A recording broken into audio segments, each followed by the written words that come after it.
Today is Friday, July 17th, 2026. Welcome to This Week in Natural Refrigerants News, where we recap the top stories on naturalrefrigerants.com. This podcast is generated and read by artificial intelligence and may contain errors. We're your hosts, ATNMO, and the articles for today's podcast were organized by naturalrefrigerants.com's managing editor and written by its writers. You can find links to each article in the show notes. So imagine you're trying to run a massive transcritical CO2 system in a 48-degree desert, or balancing a high-capacity rack on a tilt-a-whirl in the middle of the ocean. Right, which sounds like an absolute nightmare for any facility manager. Exactly. This week, we're looking at how natural refrigerants are surviving those exact extremes. But let's actually start with how we designed these systems in the first place, because we saw that fascinating interview with Gittner's Michael Freier. Yeah, Freier basically argues that the refrigerant transition is pretty much over. Natural refrigerants are just the baseline now. Which means the innovation frontier is totally shifted. Yes, right. Exactly. It's no longer just about optimizing a single valve or a compressor. It's moving toward AI, digitalization, data center waste heat, and just total system performance. Right. It's almost like upgrading a vehicle software and telemetry instead of just, changing its fuel. Yeah, that's a great way to look at it, because by leaning into predictive maintenance and real-time telemetry, you can finally move from a reactive to a proactive model. You aren't manually tweaking the system anymore. You're letting the intelligence layer manage the efficiency across the plant's entire life cycle. Yeah. But speaking of managing efficiency, I keep hearing this myth that CO2 systems just melt down in extreme desert heat without complex water-based adiabatic cooling. Is that still true? Oh, that's definitely not true anymore. EPTA Middle East just commissioned this massive 378 kilowatt Eco2 giant system in a Dubai hypermarket. Wait, really?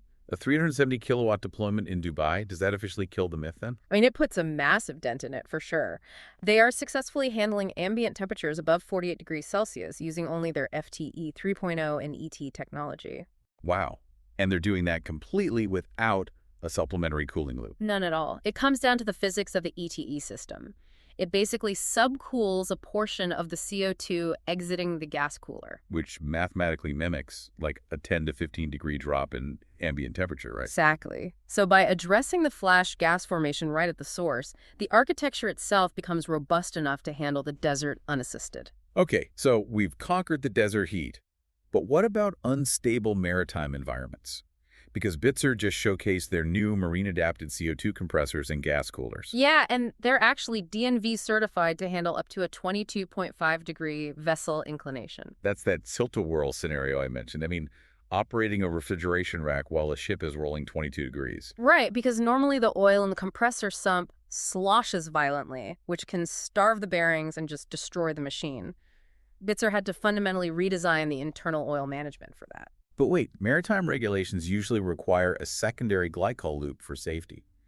Doesn't adding that indirect cooling step introduce a heat exchange penalty that ruins your efficiency? Well, there is a slight efficiency penalty on the cooling side that's unavoidable physics, but you have to look at the total system balance. Because these systems face extreme, 70 to 90 Kelvin temperature differences? Exactly. So by utilizing waste heat recovery, they take that heat from the CO2 system and supply 90 degrees Celsius hot water for the ship's absorption chillers. You take a small hit on the glycol loop, but you gain massive efficiency covering the ship's heating loads in port. That makes total sense. Let's push those temperature extremes even further, though. The Danish Technological Institute just released data showing high-temperature heat pumps are standardizing at 130 degrees Celsius. Yeah, and they're testing past 160 degrees now. Plus, looking at the IEA's Project 68, 75% of those systems use natural refrigerants, with a massive uptake in food and beverage. Okay, let me play devil's advocate here, though.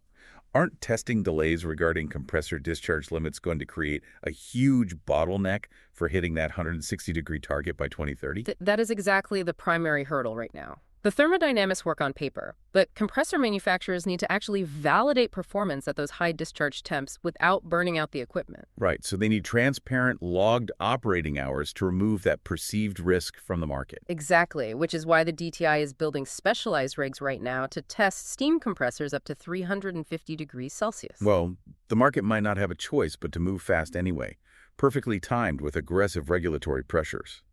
Suzanne Hagel from the NYSDEC detailed New York's Part 494 regulations at Atmosphere America. Yeah, they are dropping the GWP limit to 10 by 2034, and notably they're explicitly urging end users to leapfrog HFOs straight to natural refrigerants. Just to future-proof against PFAS liabilities. Yeah. Is New York moving so aggressively that it's going to force a domino effect across other states? Absolutely.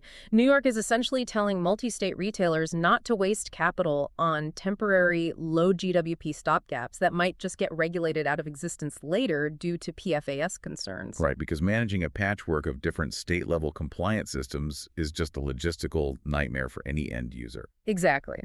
When an economy of that size draws a hard line, it forces manufacturers to standardize around the strictest rule. It really makes you wonder, looking at New York's uncompromising timeline, how many massive multinational retailers are quietly ripping up their 10-year HFO rollout plans right now just to avoid those future liability traps?